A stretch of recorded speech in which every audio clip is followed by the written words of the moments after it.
నెల్లూరు జిల్లా విద్యార్థులు జనసేన పార్టీ వ్యవస్థాపకుడు పవన్ కళ్యాణ్ మాటలను స్ఫూర్తిగా తీసుకుని నెల్లూరు నుండి హైదరాబాద్కు పాదయాత్రను ప్రారంభించారు.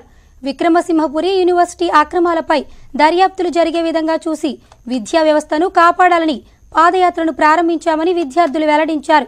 యూనివర్సిటీలో అక్రమాలు జరుగుతున్నా ప్రభుత్వం కనీస స్థాయి విచారణలు కానీ దర్యాప్తు కానీ జరిపించకుండా అవినీతి అధికారులకు సహకరిస్తున్నారని ఆందోళన వ్యక్తం చేశారు. రైతు కార్మిక సమస్యలపై తనదైన శైలిలో పోరాడుతున్న పవన్ కళ్యాణ్ దృష్టికి యూనివర్సిటీ అక్రమాలను తీసుకెళ్లేందుకు ఈ పాదయాత్ర అని పేర్కొన్నారు. మా యూనివర్సిటీలో ఉన్న విద్యార్థులంతా 80% పేద పిల్లలే.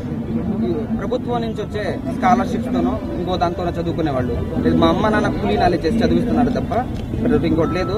ఇవాళ కనీసం 3 పూట్ల అన్నం పెట్టలేని స్టేజ్ లో ఉంది మా యూనివర్సిటీ. కనీసం నాణ్యమైన విద్యను కూడా ఇవ్వట్లేదు.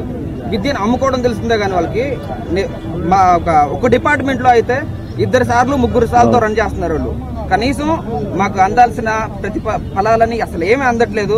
మా ఆవేదన ఏంటంటే యూనివర్సిటీ కింద ఉన్న అన్ని డిగ్రీ కాలేజీల్లోనూ ఎంతమంది పిల్లలు 9,000 మంది స్టూడెంట్స్ చదివితే మా యూనివర్సిటీకి వచ్చే కాడికి 200 మంది కూడా చేరట్లేదు మా జిల్లా నుంచి. సార్ పక్క జిల్లా నుంచి వచ్చిన పిల్లల్ని అయితే కనీసం ఫుడ్ పెట్టకుండా అరెస్ట్ చేస్తున్న మహానుభావులు వీళ్ళు. అవినీతి అక్రమాలు ఏదో జరిగాయి అనుకుంటారు, జరిగినాయి కరెక్టే. అవి చూడడానికి పెద్దవాళ్ళు ఉన్నారు సరే, కనీసం మాకు కల్పించాల్సిన నాణ్యమైన విద్య కల్పించట్లేదు, కనీసం భోజనం కూడా కల్పించట్లేదు. వాళ్ళు ఎంత దారుణంగా ఉన్నారో ఒక్కసారి ఆలోచించండి. పేద రైతు కుటుంబాన్ని చూసుకోవాలి సార్. మా యూనివర్సిటీలో ఉన్న విద్యార్థులంతా 80% పేద పిల్లలే.